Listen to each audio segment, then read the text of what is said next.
যুক্তরাষ্ট্র ও ইসরায়েল হামলার শুরুর প্রথম দিনই নিহত হন দেশটির সর্বোচ্চ নেতা আয়াতুল্লাহ আলী খামেনি। এরপর ৮ মার্চ আলী খামেনির ছেলে মোস্তফা খামেনিকে ইরানের নতুন নেতা হিসেবে নির্বাচন করা হয়। আর প্রথম বার্তায় তিনি হুঁশিয়ার করলেন, মধ্যপ্রাচ্যে সব মার্কিন ঘাঁটি বন্ধ না হলে হামলা চলতেই থাকবে। সাহসিকতার জন্য ইরানের যোদ্ধা, হুতি এবং হিজবুল্লাহর মতো প্রক্সি গোষ্ঠীর প্রশংসা করেন তিনি।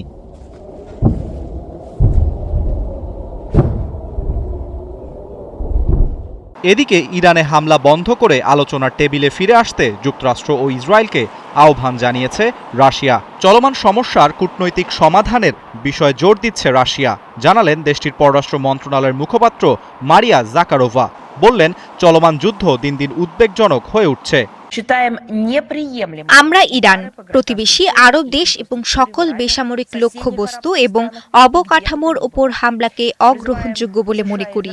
আমরা মার্কিন যুক্তরাষ্ট্র এবং ইসরায়েলকে তাদের আগ্রাসন বন্ধ করে আলোচনার টেবিলে ফিরে আসার আহ্বান জানাই। ইরানে যুক্তরাষ্ট্র ইসরায়েলের হামলা শুরুর পর গৃহহীন হয়েছে ৩২ লাখ মানুষ, বলছে জাতিসংঘের শরণার্থী বিষয়ক সংস্থা UNHCR। অন্যদিকে লেবানন দখল করে নেয়ার হুমকি দিয়েছেন ইসরায়েলের প্রতিরক্ষা মন্ত্রী ইসরায়েল কাদস। লেবানন থেকে হিজবুল্লাহ ইসরায়েল লক্ষ্য করে হামলা চালাতে থাকলে লেবাননের ভূখণ্ড দখল করে নেওয়া হবে বলে জানান তিনি। ইসরায়েলের হামলায় এ পর্যন্ত লেবাননে মৃতের সংখ্যা দাঁড়িয়েছে ৯৮ শিশুসহ ৬৮৭ জনে। আরাফাত ইসলাম, ৭১।